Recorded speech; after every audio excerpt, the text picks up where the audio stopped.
Добрый день! Сейчас идет масленичная неделя. Сегодня мы будем печь блины по бабушкину. Для этого нам понадобится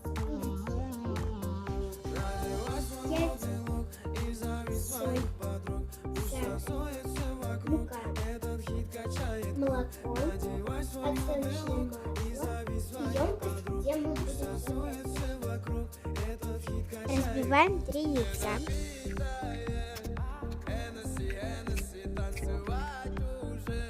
Перемешиваем.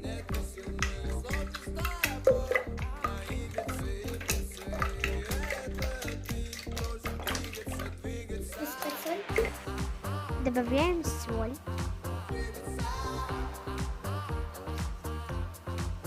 Сахар. Размешиваем.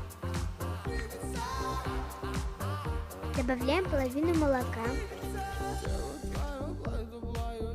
половину муки и 3 ложки подсолнечного масла.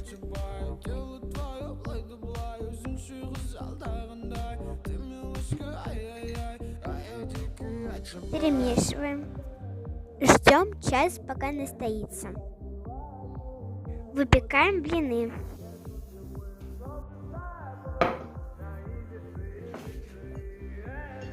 Смазываем маслицем. Блины можно есть со сметанкой, с вареньем, с сгущенным молоком, с вареной сгущенкой. А можно просто так.